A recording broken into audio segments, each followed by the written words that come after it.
وَمَا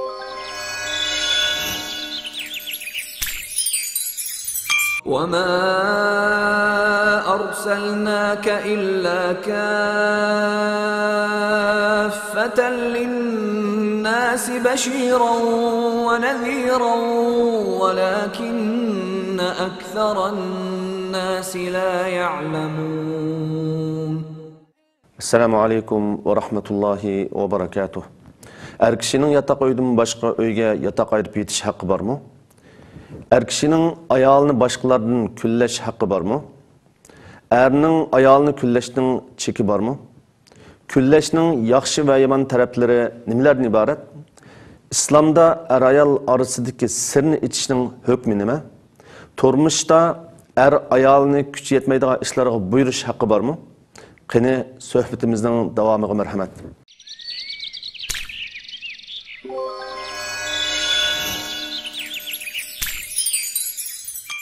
Bismillahirrahmanirrahim. Elhamdülillahi Rabbil alemin. Vel aqibatu lil muttaqin. Ve la udvana illa alel zalimin. Vessalatu vesselamu ala rasulihil amin. Ve ala alihi ve sahbihi ecma'in. Ve men tabi'ahum bi ihsanin ila yevmiddin. Amma ba'd. Hürmetli qarindoshlar. Assalamu alaikum wa rahmatullahi wa barakatuh. Biz sohbetimizning ilgirki qismlarida nafaqa haqqi va yaxshi muomala qilinish haqqi qatorliq ayollarning erlari ustidagi haqlari va uning aloqador masalalarni bayon qilib o'tgan edik. Bugun biz Allohning yordami bilan huquq va mas'uliyat nomli programmamizning 3-bo'limini sizlar bilan o'rtoqlashish uchun men Nizomiddin Tamkini Huquq va mas'uliyat nomli suhbatimizning doimlik mehmoni ustoz Muhammad Ali bilan bir araya keldik. Assalomu alaykum va rahmatullohi va barakatuh. Hurmatli ustoz, suhbatimizga qaytib kelganligingizni qarshi olamiz. Hurmatli ustoz, biz suhbatimizningki 3-bo'limida erning ayoliga Allohni tanitish va uning itoatiga chaqirish mas'uliyati to'g'risida to'xtalamiz. Alloh subhanahu va taolo Qur'oni Karimda A'udhu billahi minash shaytonir rajim. يا أيها الذين آمنوا قوا أنفسكم وأهليكم نارا وقودها الناس والحجارة degan oyatda ey müminler o'zinglarni va bola chaqanglarni inson va toshlar yiqilg'i bo'ladigan do'zaxdan saqlanglar deb bizga xitob qiladi. Qanday qilganda er kishi ayolininki diniga ahamiyat bergan bo'ladi. Bu yuqorqi oyatninki ruhiga asoslanganda. Bismillahirrahmanirrahim. Elhamdülillah. Wassalatu wassalamu ala Rasulillah wa ala alihi wa sahbihi wa man wala. Amma ba'd. Kishining o'zi yaxshi ko'radigan yaxshi ayoli bo'lgan shaklda ayoli xizmatini intayin mukammal shaklda voyaga yetkazib ado qiladi, er kishiga xizmat qiladi, kiyimlarini yuyadi, ko'ngil biladi. Ammo er kishi bular bilan qanoatlanib ayolining diniy saviyasiningki, diniy tushunchasininki qanchalik darajada ekanligiga diqqat qilmay qoladigan ahvollar bo'ladi. Chunki deb o'tganimizdek er kishining bütün ishlari normal ritmga tushib bo'lgan. Bu ayol shu intiladigan bo'shliqlarning, hayotda intiladigan bo'shliqlarning hammini to'ldirib bo'lgan. Kiyimiga qarasa, choylar quyilib, qatlanib, dazmollanib, o'rniga qo'yilgan, uyga kiysib, pokiz tomoqlari issiq etilgan bo'ldi. Ammo buni bilan qanoatlanib qolsa, bu kishi bo'lish bilan ayoli ustidagi mas'uliyatni ado qilmagan bo'ladi. Şu işleri bilen bu kişi buluş bilen gafil olup kalmaslık gerek. Soruş gerek ki özüdün. Ayalımның dini düşüncesi qanchalik. Ayalımda Allah'a itaat qilishqa ayalımni haydagudek bir holat bormi yo'qmi? Yani taqvo emasmi? Robbi bilan qanday shaklda muomala qiladi? Ana bu noktalar hakkında kishi o'ylanib baqish kerak. Gerçi o'zining haqqini, erning haqqini ayol kishi, erning arzu, umidlarini yoki talablarini to'liq urundigan taqdirdimi, Alloh subhanahu va taolaning haqqini to'liq ado qildimi, qilmadimi, buni eslash kerak. Chunki qiyomat kunisi er kishining jannatga kirishining oldini to'sab qo'yilgan bir narsa ayoldir.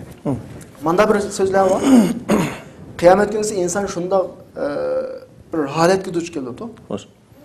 Ya'ni o'zi do'zaxga kirishdan ilgari dadasining do'zaxga kirishini talab qilgandek bir holat bo'ladi qiyomat. Nima uchun? Chunki dadasining mas'uliyat doirasida o'sib yetilgan bu bola o'zining musha holatga kelib qolishining sababchisi dadasi deb qaraydi. Ya'ni aynı şekilde ayol kishi er kishiga berilgan bir tarbiyalash bosqichida, er kishiga berilgan tarbiyalash bosqichi bo'ladi. Masalan, hayotga yangi kirib, hayotni ma'lum darajaga davom qilgan chaqgacha er kishining bir tarbiyalash fursati bo'ladi. Shu vaqtning o'zida er kishi ayol kishini o'zida bor bo'lgan tushunchaga olib keladimi yo'q, bu nuqtalardan so'riladi. Bizning da'vat qilimiz shuki, bayatdan az ilgari o'qilgan oyatning mazmuni bo'yicha er kishining butun arzu umidlari hal bo'lib, turmush talablari qinib bo'lgandan keyin diniga diqqat qildimi, qilmadimi, bu nuqta intayin muhim. Buni Qur'oni Karim aslatib o'tadi. Odatda Qur'on hadislarning insonga xitob qilish metodiga qaraganimizda inson o'zi intilib qiladigan ishlarga bek buyurmaydi. Chunki insonning tabiati. Masalan, Qur'oni Karimda balığı kuyunish haqida hadislarda mas'uliyat nuqtasidan ta'limotlar bo'lsa-mu, favqulodda haydamaydi. Nimishqa insonning vujudida o'zining balasiga nisbatan kuyunish bir xil tuyg'usi bor. Chunki bala yurak bor. Ammo ota-onani unutib qoladigan bir ahvol bo'lg'achqa, Qur'on takrar shaklda qanday qiladi? İnsanın ota-onasiga yaxshilik qilishga eskartadi. Shunga o'xshash shaklda inson o'zining talablari kam qolgan vaqtida, o'rindalmagan vaqtda darrov hisobot qo'yadi. Tamoqi joyida bo'lmasa, oilasi ishlari joyida bo'lmay qolib qolsa, bir haqqi kam qolib qolsa, sen uni qilmading, buni qilmading. Ammo mushularning hammasi halol bo'lgan vaqtida shunday bir beg'ofil holatga keladi-ki, o'zining talablarining hammasi o'rinda. Dal mushu nuqtadan bayatdan o'qilgan, az ilgari o'qilgan oyatda nima deydi? Sizlar oilanglarni do'zaxdan qanday qilib qolinglar, saqlab qolinglar. Chunki oilaningki mas'uliyati ayol boshda bola vaqilari hammasi qo'shilib oilaning mas'uliyati kimning ustiga tushadi? Erining ustiga tushadi. Ya'ni bu yerda shunda deymizki, kishi o'zining moddiy nishoni, moddiy orzu umidlarini hazırlab bo'lgandan keyin, buning erishib bo'lgandan keyin, endi ayol kishininki oxiratlik ayol kishini kutadigan bir taraf bo'ladi. Bu amalga oshdimi, oshmadimi, buni surishti qilishni o'tkazadi. Buni Qur'oni Karim bizga eskartib o'tadi. Endi er kishi ayolining iymoniy tushunchalariga ahamiyat bergan vaqtida, namoziga ahamiyat bergan vaqtida, ayoli eriga Allohni deb turib itoat qilish yoki itoat qilmasligi bu nuqtaga ahamiyat bergan vaqtida bu nimani ifodalaydi desa, er kishining ayoliga bo'lgan vafodorligini, sadoqatmanligini ifodalaydi. Bu eng yuqori darajadagi bir vafo, er ayol o'tirdiki bir vafo.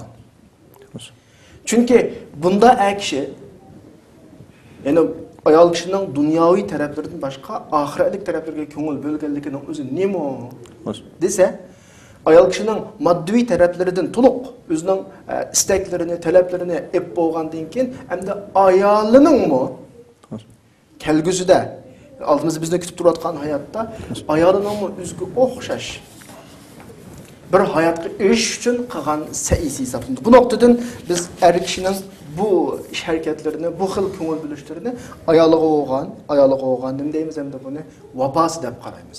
Endi buning yo'li nima desa, ayol kishining bu iymoniy, diniy, islomga bo'lgan tushuncha ahvollarini pat-pat sinab turishi, buni ko'ngil bilib turishi kerak dedik. Buning uchun eng az oilada 24 soat ichida yarım soat suhbat muhiti hazırlash kerak. Normalda bir uyda o'tirib qolib, turmush, tijorat, xizmat, har xil munosabatlar bilan attigan chiqib ketib, kechda qaytib keladigan, masalan, attigini tong bilan chiqib ketib qarang holat. Kechda bolalar uxlab qolgan vaqt qaytib keladigan bir erlar bo'ladi. Ko'p hollarda oilasidan xabarsiz qolib qoladigan. Ammo cho'qim vaqt ajratib, Ən az başqa özünün ehtiyacı bo'lgan ishlarda tabii paranglashib bu. Ehtiyacı yo'q holatda ayol bilan yarım saat suhbatlashish, ayolining fikrini anglash, o'zining fikrini qanaqa qilish, anglatish, bu ahvollarga alohida ko'ngil bo'lish kerak. Ya'ni ayolining nima talabi bor? Qanday xil saviyadagi tushunchaga ega? Buni ayolidan eng az deganda 30 minut atrofida qanaqa qilish kerak, anglash kerak. Şuna olganda ayoliga turmushning ahvolini tushuntiradi, turmushning asli nishonini tushuntiradi. Bu turmush safarida bu ikkilanning nimani nishoni qilib ketayotganligini tushuntiradi. Beqiyotgan bolalarning bir yuk emas aileге nisbatan kelgusi jamiyatning asosini yaratish uchun tirishayotgan bir avlod kelgusi jamiyatning sahipleri ekanligini ayoliga tushuntirish kerak. Bu orqali go'zal bir oila o'rtaga chiqadi. Alloh subhanahu va taoloninki azizlar o'qilgan sura Tahrimning 6-oyatidagi ya ayyuhallazina amanu qu anfusakum. Bu birinchi qilib erkishning o'zini do'zaxdan saqlab qolgan bo'ladi va ahlikum o'zining oilasini do'zaxdan saqlab qolgan bo'ladi. Ailede eğer bu xil şekilde ko'ngil bilish bo'lmagan ahvol ostida masalan deyli bir misol olsak ayollar kiyim meselesi ayollarga nisbatan bizde hassas sezgir muhim meselelerden birisi. Balkonlarga layık olmagan şekilde kiyimler bilan chiqib qoldimi, sirtga chiqqan vaqtda layık şekilde hijoblanib, yo'ginib chiqdimi, chiqmadimi? Küllükü anca-munca Kur'an okudum, okumadım, namazlarını vaqtida okudum, okumadım. Bu noktalarını alohida qana qilish kerak, er kishiga ko'ngil bo'lish kerak. Shu oyatdagi er kishininki o'zini va oilasini o'tdan, ya'ni do'zaxga qilishdan saqlanganlik bo'ladi. Demek, yuqoridagi so'zlarga qaraganda erning oilada birinchi bo'lib mas'ul bo'lgan ishlardan ayoliga sog'lom aqidadan chiqish, shariatni o'lcham qilgan amaliy va axloqiy turmush muhitini barpo qilish Allah'ın ustidagi mas'uliyat demoqchiman yani. Albatta. Yani bu amaliyat yeni bir noktadan qarag'an vaqtida ayol kishiga berilgan eng cho'ng ne'mat. Allah Sura Shura'nın 88-89-oyatlarida qiyomat kunidagi insonning ahvolini bizga tasvirlab, "Yawma la yanfa'u malu wa la banun illa man atallaha biqalbin salim." Qiyomat kunida insonga asqatadigan narsa nima bo'lsa, sog'lom qalb. Yani sağlam qalb degan nima desa, Allohning norozi qiladigan, havaslar olmaydigan qalb. Sağlam qalb degan nima desa, Allohning vahiysiga qarshi gap so'zlarga ishonmaydigan qalb. Sağlam qalb degan qanday qalb desa, Allohning g'ayriga ibodat qilmaydigan qalb sağlam qalb. Er kishi, ya'ni mush nuqtalarga alohida diqqat qildimi, qilmadimi? Ayolining fikrining shariatga uyg'un keladigan kamaydiganligiga diqqat qildimi, qilmadimi? Ayol kishining Allohni norozi qiladigan orzu, havaslari bormi, yo'qmi? Bunga diqqat qildimi, yo'qmi? Chunki er kishining butun ishlari hammasi tamomlandi, hojati qamdaldi, orzu moddiy jihatdagi uning talablari o'rindaldi. Buning ayol kishining sizga qilayotgan xizmati sizga yoqdi hisobda, sizni rozi qildi, uning go'zalligi sizni rozi qildi. Endi uning iymoni sizni rozi qildimi? Alloh qo'ygan itoati sizni rozi qildimi? Alloh qo'ygan yuzlanishi sizni rozi qildimi? Bunun alohida ko'ngil bo'lishingiz kerak. Er kishi bo'lsa. Bu er kishining ustidagi bir mas'uliyat va er kishining ayoliga bo'lgan vafodorlik masalasi. Endi hozirgi savolga kelgan vaqtimizda yani er kishi o'zining ayoliga vafodorlik qilish va mas'uliyatni ustiga olish uchun yuqoridagi yetaklash ahvolini kuzatib turish, uning umumiy ahvollariga ko'ngil bo'lish dedik. Bir nihoyatda muhim gapdan birisi bor arabchada. Faqidu shay la yu'tihi. Biras yo'q odam yo'q narsani haqqa bermaydi. Endi er kishi ayol kishini yuqorida degandek bir yo'lga akirish, uningga ko'ngil bo'lish, uning bilan o'rtaq tushunchaga kelish, Allohning ko'rsatib bergan bu ta'limotni o'rtaq o'rindash uchun er kishimi shu shaklda bir sabo saviya bo'lish kerak. Chunki nikoh qilingan minutdan tortib er kishi ayolining axloqidan mas'ul, dinidan mas'ul, Robbi bilan bo'lgan aloqasidan mas'ul. Ayollik unda dinaz emaski, bu buyuk bir mas'uliyat. Endi inson men normal Cemiyetdeki adamlar qanday yaşasa şunday yaşayman dep oylasa, tamam, onda çoğ mesele yok. Ama ben Mümin peti yaşayışım gerek. Mümin aile süpütüde yaşayışım gerek. Allah'ın nazarında yukarı mertebelerge öğrülüşüm gerek dese, özünün hayat hemrayının mı şu şekilde kelişige Allah'ı köngül bölüş gerek. Allah razı olsun. Peygamber sallallahu aleyhi ve sellem er-ayallık münasebetinin Allah kulçılık kılışı olduğu özara hemkarlış arkalık takamülüşünü doğrusu da bayan kılgan bir hadisi esim kıvatıdı. O hadis olsumu kişi keçide turup teheccüd namazı okup, ayalını mı teheccüd namazı okutup, eğer oğanmasa onun yüzüge soğuk su sipip, okutup, xuddi ayal kişi mi keçide turup teheccüd namazı okup, yerini mi teheccüd namazı okutup, eğer oğanmasa su sipip, namazı okutup. Yani bunu okşayan, bu Peygamber sallallahu aleyhi ve sellem acayip çıraylık uslup bilen bunu bayan kıp bergilik. Yani bu arkalık er-ayallık münasebetinin ki ibadette hemkarlışının ottuğu çıkırganlıkına gösterip bergilik. Bu taat ibadetten normal devam kılbatkanlıkının delili dep karaymiz hem de turmuşta. Yani bu hadiste bayan kılıngan bu ifade er-ayalı oturustaki cismani cihette, ruhi cihette bir ten, bir ruh, bir fikir ayrılışının bir tasviri. Yani er kişi, ayal kişiye özünün Rabbini esıltıdı, uygutudu, kolunduğun barlık güzel vasıtalarını kullanıdı. Aynı şekilde ayal kişinin irige Rabbini esıltıdı, uygutudu ve bunun için güzel vasıtalarını kullanıdı. Bu xil güzel bir muhitning davamlashi uchun her ikkili taraf bu muhitni qayta tekrar, yani mushu holatning shakllanishi, mushu muhitning texmi güzel holatga kelishi uchun qarshi tarafni rag'batlantirish kerak. Ayoli erini uyg'otdi. Unda uyg'otsam uxlab qo'ymaydi. Unga kaymasdan unga tashakkur, minnatdorlik bildirish kerak. Yani etsi bu şekilde uyg'otishga uni rag'batlantirish kerak. Ben hoş oldum mesela. Senden ben hoş oldum. Ben uyg'otib qo'yganliging uchun rahmat degandek mesela. Eri ayolini namozga eskartgan vaqtida, "Men namozdan vaqti uyda ketib qolay" deb qoldi. "Men namozimni o'qib ol" desa, ayol kishi erining qilgan bu ish uchun eriga ehtirom bildirish kerak. İkisining o'rtasida moddiy hamkorlik, moddiy manfaat birisiga nisbatan o'rtaga chiqqandan keyin bu xil ma'naviy, bu xil uxraviy o'rtoqlikning o'rtaga chiqqanligi ikkili tarafni xursand qilish kerak. Bu bir tarafdan bir tan, bir ruh, bir fikr, bir manhajga aylanish bo'lsa, yana bir tarafdan bizning dinimizning cho'ng bir prinsiplaridan birisi bor.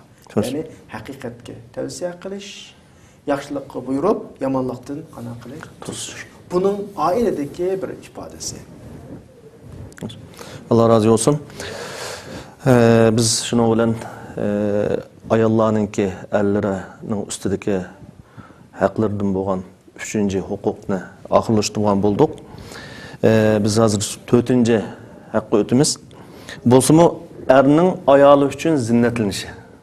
Hemençe bu mavzu bazıları anlasa, bu ekşimi, yasanamdı, zinnetlendi dep böylece düşünüş mümkün. Ama bunu dinimiz alayda bu meseleye ehemmiyet verip, fiqh-şunas alimlar bu vakti alayda o vakti toxtulup, onun ehemmiyeti doğrusu toxtulup, alimlar o meselenin ehemmiyeti doğrusu toxtulup,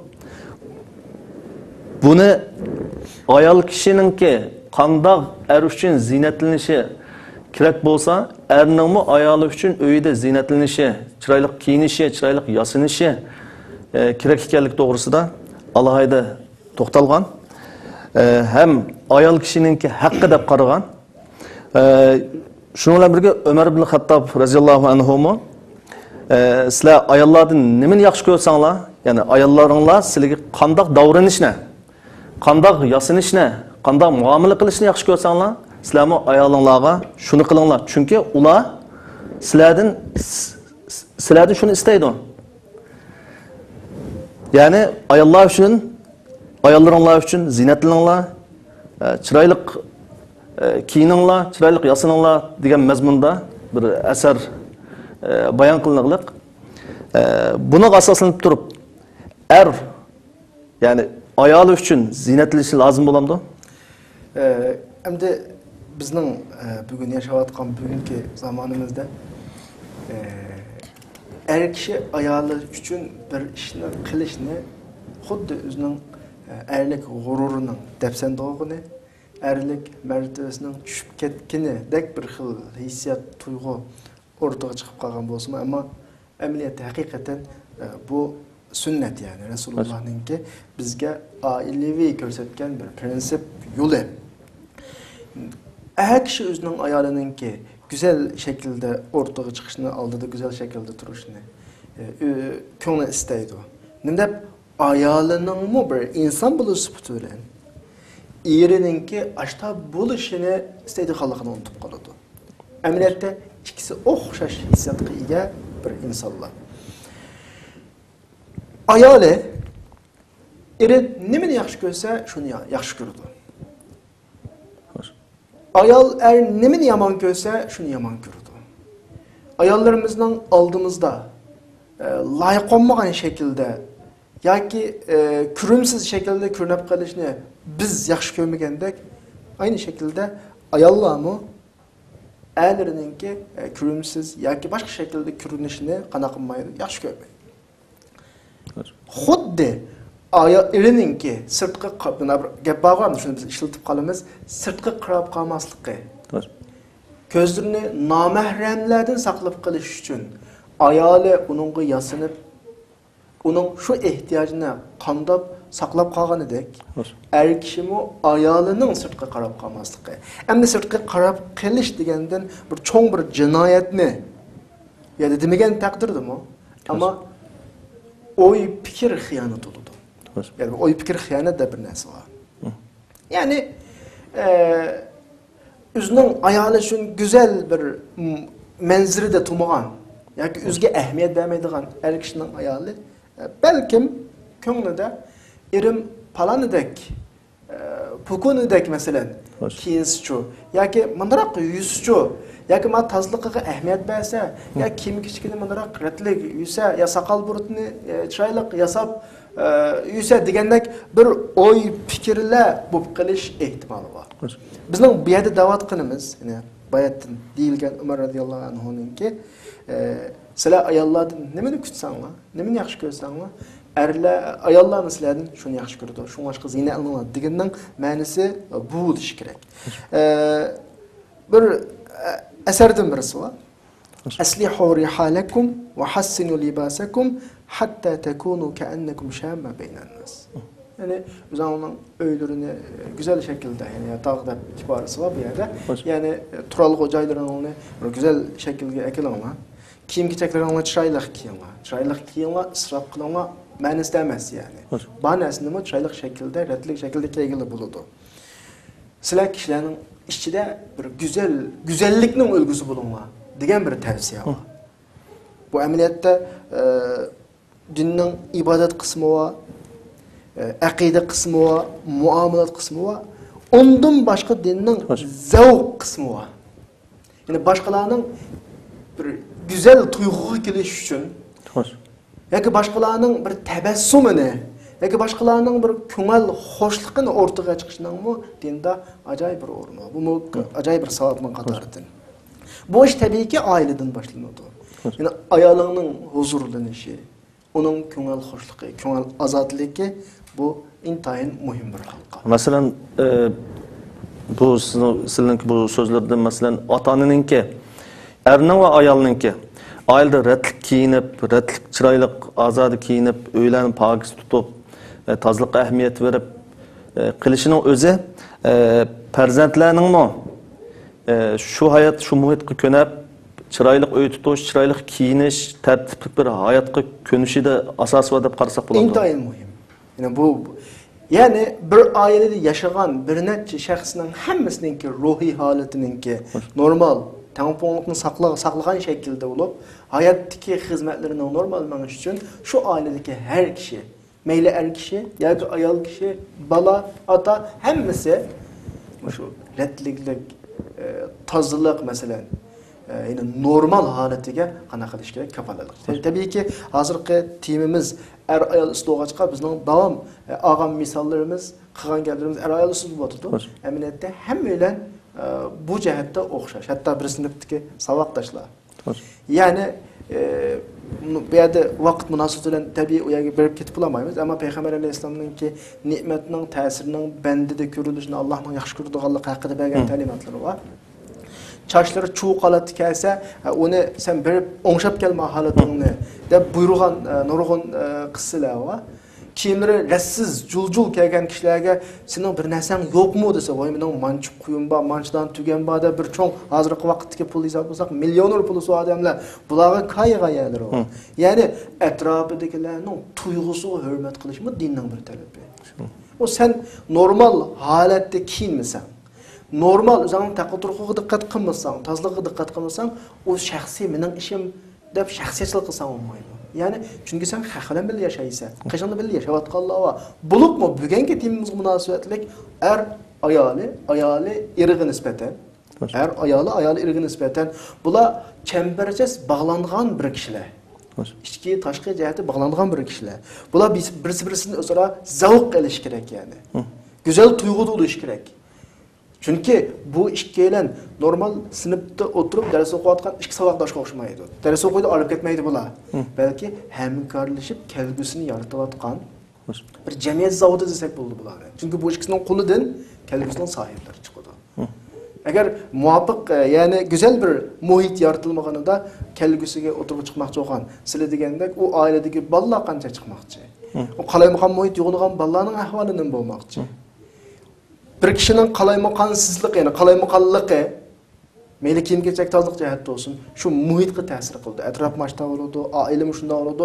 Eng oxirida shu bolalarning ko'ziga hamma narsa shu paytda singadi. Jamiyatda o'rtaga chiqadigan kelgusi jamiyatning sohiblarininki bu shaklda o'rtaga chiqib qolishi intayin xatarli. Şunlaşqa inchik munosabatni aytgan vaqtda ayolga, ayol eriga güzel şekilde ko'rinishga alohida diqqat qilish kerak. Bu qarshi tarafning haqqi. Her bir tarafga nisbatan. Xulaslasak, erlar ayollarninki güzel şekilde tertiplik bir turmush muhitini barpo qilishni oilada istaganiga o'xshash. Erlardimmi ayollar shuni istaydi? Aynı şekilde. Buni masalan Qur'on Karimdagi "Wa lahunna mislullazi alayhinna bil ma'ruf" degan oyatga yig'inchoqlasak, dal bu oyat yani insanın normal şahsi tabiatini bizga isbotlab beradi. İnsanın tabiati bu asli. "Wa lahunna mislullazi alayhinna bil ma'ruf." Meyli er olsun, ayol olsun, onun üstüge yüklengen mecburiyetke o'xshash erishishga tegishli bir haq-huquqlar var. Meyli ayol kishi olsun, er kishi olsun. Er kishinin bu erishishga tegishli narsalari var. Ayol kishining bu erishishga tegishli narsalari var. Bu narsalar qarshi tarafga o'tkazilgan vaqtda mas'uliyat shaklida o'tkaziladi. Yani o'zimizni tushunamiz biz erlar bu sifatimiz bilan. Bizning ulardan talab qildi, nimani talab qildiganligimizni bilamiz. Hamda shu shaklda ayollarning bizdan shuni talab qildiganligini asdan chiqarmaslik kerak. Allah razı olsun. Biz ayollarninki erlar ustirgan bir haq qo'ysak, bu kullash haqqi. Buni fiqhshunos olimlar kullash haqqi deb atagan. Haqiqatda ba'zi ayollar erlerning boshqalarning kullishini xohlasa, ya'ni ba'zi ayollar erlerning kullishining yomonligidan, ya'ni boshqalarning kullishining yomonligidan, ya'ni erining oshirib kullishidan shikoyat qilib qilgan ishlar bo'lganlik, buning ba'zi bir amaliy voqeaga shohid bo'lgan yerim bo'ldi meningki. Tabii bo'ldi. Ayol orasidagi, ya'ni er ayol orasidagi bu kullash ba'zi munosabatga hatto munosabat ta'sir etkazib ham qolmay, oilaning buzilishiga elib boradigan ahvollarni kelib chiqig'liq jamiyatimizda. Buni bir o'rnak bersak, Payg'ambarimiz sollallohu alayhi vasallamning bir hadisi bor. Sa'd roziyallohu anhu to'g'risida bayon qilingan. Bu hadis Buxoriyda rivoyat qilingan hadis. Sahabalar Saidninki kullishidan ta'jublanib o'tamsizlar. men onundan bekroq kullamchi. Allah mendan bekroq kullamchi degan bir mazmundagi bir hadis var. Endi bu hadisninki ma'nosiga yoki umum tushunchasiga qaragan vaqtimizda ayolini qaysi darajada kullisi bo'ladi? Amaliyotda bu savolga hozir o'qilgan hadisning o'zi javob berib bo'ldi. Hadisda bizning diqqatimizni tortadigan bir inchki nuqtalar bor. Hadis 3 mazmundan so'raladi. Birisi ata'ajabuna min g'ayrati sa'at. Sa'atninki kullishidan hayron qolamsizlar. Degini Rasulullohninki. Boshqalar ayolni shundami kullaydi ekan, nima deb kullaydi degan ifodasiga qarta bergan inkasi. Ya'ni islomda kullash bor. Xo'sh. Bu to'g'riliq sal turib to'xtalamiz. Ammo hadisning inchki nuqtalarini men avval davolay. Ya'ni Rasululloh mushu bilakdan kullashninki ayol o'tirisida cho'qim bo'ladiganligi. Bu kullash qandaqdir bir eski qo'yilmasdi. Kishining va yoki ayol kishininki qarshi tarafga bo'lgan vafosi, sevgisi, mas'uliyatchanligining ifodasi. Bu nuqtani ifodalaydi hadisning bu qismi. Endi sizlar degandek buning oshirib yoki faqat kullamay tashlab o'tib masalasini qildigan bir taraflar bo'ldi. Odatda normalda ulamolar, psixologiya ulamolari har qanday bir ishni 3 ga bo'ladi. 90% normal holat. Ustida 5% haddidan eshib ketgan holat va tuanda 5% normaldan tuan holat debchi. Bunun ichidagi 90% holati normal holat. Yani har qanday ish shunda. Biz mayli yaxshi yomon degan har qanday ish normal bo'lib qolsa, bu maqbul. Ammo eshib ketgan tarafi bizda mardud, ya'ni rad qilinadi va tuandan tushib ketgan tarafi mo ham rad qilinadi. Hadis nima deyotdi? Sa'da kullishi kerak. Yani her bir Müslüman o'zining ayolini, her bir ayol o'zining erini qana qilish kerak, kullishi kerak. Chunki bu mas'uliyat, sevgi va ifodasi. Ammo bu haddidan oshmaslik kerak. Ki Allohning Rasuli belgilagan doirada bo'lish kerak. Oxirdagi ifoda men sa'didan bekroq kullayman. Allah mendan bekroq kullaydi degani bizning Allohning Rasulining ko'rsatgan ko'rsatmasi buning asos. Kulladim deb bir odam o'zining tabiatiga qarablam haddan oshib solmaydi. Ya men degan to'g'ri tushundigan odamda ayolga yomon hurmat qildim deb butunlay mas'uliyatsizlik qilsin bo'lmaydi. Ya'ni masalan ayolidan hech qanday bir g'ayri ifoda ko'rolmadi yoki erdan hech qanday bir g'ayri ifoda ko'rolmadi. Hech qanday dalil fakt yo'q. Normal turmushda shaytonning vasvasasiga kirib, mayli er tarafdan bo'lsin yoki ayol tarafdan bo'lsin, gumoniy shaklda turmushning huzurini buzish, qarshi tarafning huzurini buzish bu dal to'g'ri bo'lmagan shakl. Ya'ni haddan oshgan kullash. Ammo bir ifoda chiqib qoldi.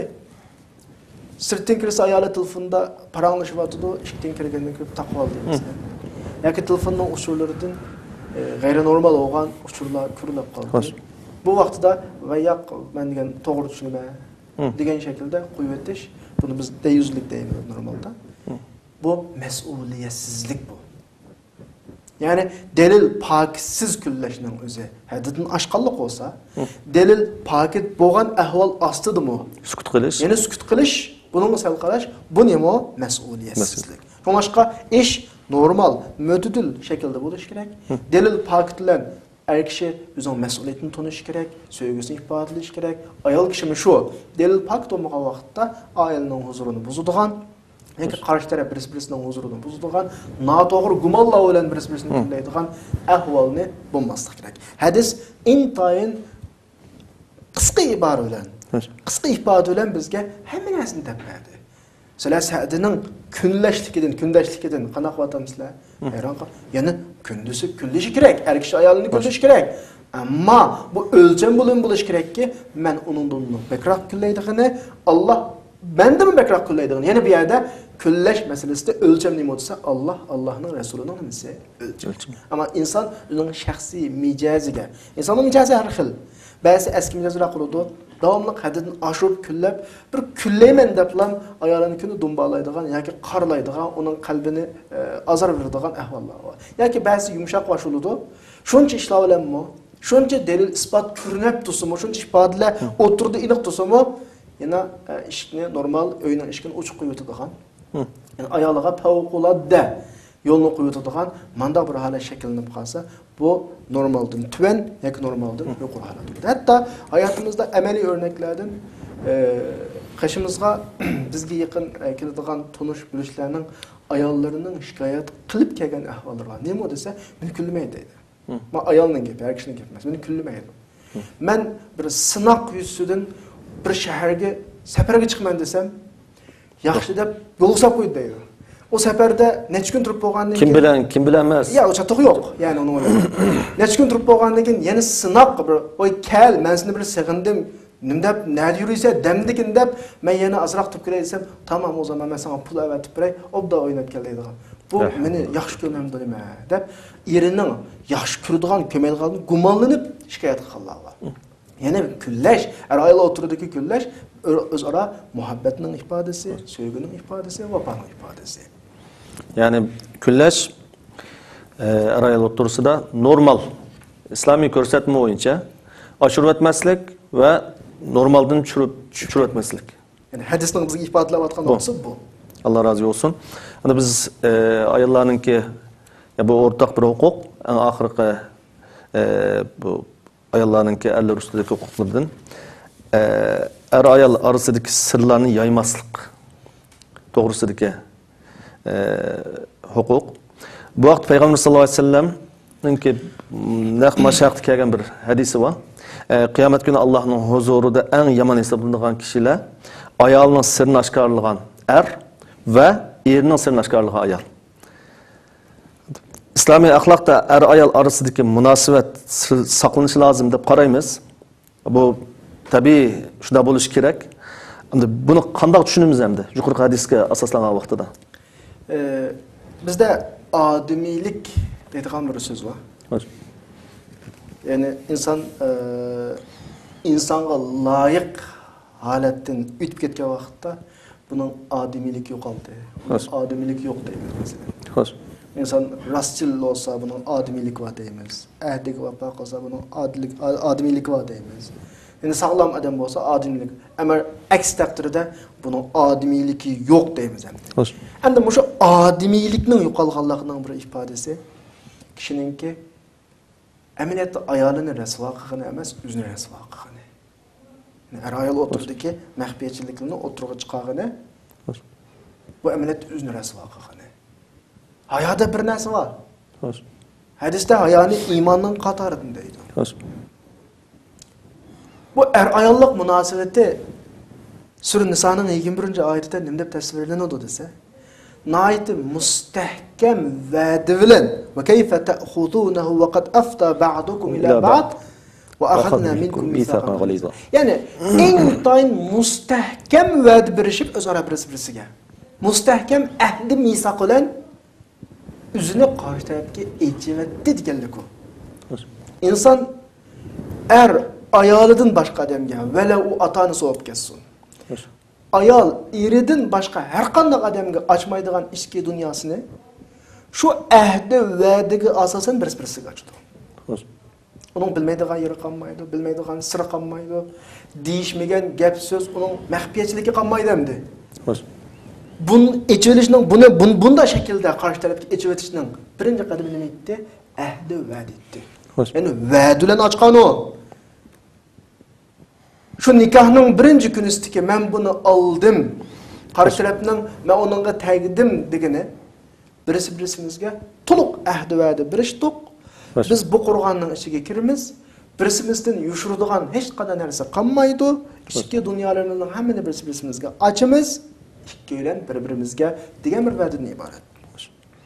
Bu yerga bu xil shuncha mustahkam va'dalar kirib bo'lgandan keyin mayli yoki ayol bu oila ichidagi bu mustahkam va'da bilan qo'rshilgan bu qurg'on ishidagi ba'zi ishlarni, maxfiyatchiliklarni, sirlarni o'tirib chiqib o'tish bu ayol kishining yoki kishining normal sirini aytish emas. Bu birinchi qadamda va'daga vafo qilmaslik, ahdini buzish, ya'ni munofiqlik bu, aniqroq degan vaqt. Bu ayollik aloqa bir muqaddas aloqa. Bu muqaddas aloqani bu xil odamiylikninki yo'qolishi bilan odamiylikning yo'qolgan bir buzib o'tishga bo'lmaydi. Ya'ni bunda odamda biz normalda odamiylik yo'qolgan odam deymiz. Ya'ni buning odamiyligi nima bo'lsa, bu qadar mustahkam va'da bilan kirgan bu qur'onning ichidagi maxfiyatchilikni sirqa chiqmaydi aslida. Buningga boshqa ismni qo'yishmoqchisiz, shu odamiyligi yo'qolgan. Bundan boshqa buningga atalib qo'yishmi menga toza to'g'ri emas. Allah razı olsun. Bu haqlarninki yani biri ayolning taqat etmaydigan ishga buyurilmasligi to'g'risida, ya'ni er tarafidan buyurilgan ish ayol kishi qila oladigan ish bo'lishi kerak. Ya'ni er ayolni bir ishga buyursa qanday qilganda kuchi yetgan ishga buyurgan bo'ldi dinimizda. Endi yana bu savolga qarata berilgan javob men shu suhbatimiz jarayonida mayli bevosita bu temaga munosabatli shaklda deyilmasa boshqa shaklda deyilib bo'ldi. Ya'ni er ayol birisi-birisini tushunishi. Endi buyruq qo'ymak oson. Savol so'roq qilib hisob olmoq texmi oson. Ammo sening shu bergan buyruqing aqlga uyg'unmi, uyg'un emasmi? Onun imkoniyatiga to'g'ri kelamdi kamimda, mayli vaqt jihatdan bo'lsin, jismoniy jihatdan bo'lsin, sen buyurgan shu ishlarni qila olamdi yoki qana qilamamdi, qilamamdi. Bu bir nuqta. Dana er kishi ayolidan yuz bergan nurg'un narsalarga ko'z yumadi amaliyotda. 10ning 9'unu o'tib o'tib, birdan hisob oladi. Hisobotni birdan qiladi. Birdan olgan hisobotni tarbiya, eskartma, agahlandırma şekilde kana kılıdı, alıdı ameliyatda. Bu alaka er ayol oturdaki bu ortak turmuşta bu kadar köp yükleyen ayolun üstüge atıp koygandan keyin bunun ağır hisobat elish er ayol oturda nima qiladi? Yaman ko'rishni keltirib chiqaradi. Endi bunda bir bu ba'zilar o'zining shu xil ifodasini aqlab buning xatoligiga men eskartish berdi. Men buni tanqid qildim, tanqidni qabul qilish kerak deydi. Bunda bir qoidamiz var. Tanqiddan cho'ng hech kim yo'q. Tanqid qilishdan kichik hech kim yo'q. Ya'ni har qanday odam tanqidga uchraydi. Kim bo'lib kelsin va har qanday odam tanqid qila oladi. Ammo bu yerda muhim bo'lgan narsa nima? Desa, tanqidni qarshi tarafni yetildiradigan bir cheniqish xarakteridan oshib o'tmaslik. Ya'ni uning qalbiga azab beradigan, mayli ayol kishiga qilgan tanqid olsun. Turmushda ikki tarafdan birisi-biriga tanqid chiqadi. Ba'zida ayol kishi kishidan nurg'un narsalarni talab qilib, sen uni qilmading, buni qilmading, yoki men palondek bo'lamadim degan shaklda kishini tanqid qiladi. Ba'zida kishi ayol kishini sen ayolda uni qilmading, buni qilmading, sen ani qilmabsan, mani qilmabsan degandek tanqid qiladi. Bu tanqid qarshi tarafning qalbiga azor beradigan shaklda xarakterda emas, balki qarshi tarafning xatoligini tafakkur o'ylanish orqali o'zini yetildirish, yuksaltirishga mas'uladigan, ya'ni yetishtirishni, tarbiyalash xarakterdagi tanqid qilishga alohida qana qilish kerak, diqqat qilish kerak. Ya'ni tanqid qurib chiqadigan tanqid olsunki, yiqadigan tanqid olmasin. Ya'ni ayol her birisi yeni bir tarafını tanqid qilgan vaqtida mushu nuqtaga diqqat qilish kerak. Men hozir buni ayiblasam, bu ayiblashim orqali masala yaxshilanish tarafiga qarab ma'lumdir, chunki biladi uning mijozini, o'zining mijozini biladi, o'zining ishlatayotgan lahjasini biladi, qarshi tarafninki mijoz uni qabul qilish qanchalik imkoniyati va uni biladi. Mushlarni oldi keyin o'ylab, men hozir qilgan tanqid masalani yaxshilamdi yoki masalani yomonlashtiramdi. Yaxshilasa qilay, chunki biz mushunga ehtiyojliq. Hech kim o'zining xatoligini bilmaydi. Hammadan o'zining qilgan ishlarini to'g'ri qildim deb qiladi. Bunga hammadan ehtiyojliq. Bu xil tanqid bizni yuksaltirdi, taraqqiy qildirdi. Agar u qilayotgan tanqidi qarshi tarafni tushiradigan, xarakteriga ko'p qilib qarish taraf uningga eg'ir tep ko'radigan, eg'ir inkas bildiradigan, ya'ni masala eg'irlashib qolib qolsa, buni darhol qanaqa qilish kerak, to'xtab o'tish kerak. Ya'ni xulosasi mayli ayol kishiga qarata, ayol kishi erga qarata ortadigan yuk mas'uliyatlar, ya'ni qila oladigan doirada bo'lish kerak. Taqit yetgan mustartida bir şey talab qilmas. Qarshi tarafdan sen talab qilayotgan bu narsaga taqit yetmaydigan bir holatni ko'rgan vaqtingda, uni sen bir harajga tushirib qo'ymasliging uchun masalada sen insof qilish kerak yani. Garchi sen talab qilish haqqing bor hozir. Mayli er kishi ayol kishini talab qilgan masala olsun yoki ayol kishi er kishini talab qilgan masala olsun, davatganing haq, sening haqqing, talab qilish huquqing bor, ammo qarshi taraf qilolmaydi. Buni sen bilsa uni. Bunda ahvol ostida sen o'sha haqqingni saqlab qolasan. Bu orqali Alloh subhanahu va taoloning ajri bersa, chunki sen o'zingning haqqidan tushding, qarshi tarafni harajga tushmaslik uchun. Bu sabr qilgan qatorida ajr kelishadigan bir ish. Allah razı olsun ustaz. Biz şunu bilan bugun oxirgi suhbatimizda sizga Allohdan rahmat va barakat tilaymiz. Allah razı olsun. Hurmatli qarindoshlar, biz bu bugungi programmamizning oxirlashtirishdan burun hozirga qadar ayollarning erleri ustidagi haqlariga aloqador bo'lgan 6 masalada to'xtalib o'tdik. Nafaqa, yaxshi muomala qilinish, erning ayoliga Allohni to'ntish, erning ayoli uchun zinatlanish, kunlash, er ayol orasidagi sirlarni yaymaslikdan iborat. Mana shu 6 nuqtada to'xtalib o'tgan bo'ldik. Buni ayni vaqtda bu haqlarga amal qilish erlarning ustiga vojib bo'ladi va ayollarning bu haqni bilishi lozim bo'ladi. Alloh hammalardan rozi bo'lsin. Alloh xolisa biz kelar qitimqi darsimizda erlarning ayollari ustidagi haqlar ustida to'xtalamiz. Alloh taoladan bu suhbatimizni hammamizga manfaatli qilib berishini tilash bilan birga sizlarni Allohga topshirdim. Ko'rishguncha omon bo'linglar. Assalomu alaykum va rahmatullohi va barakatuh.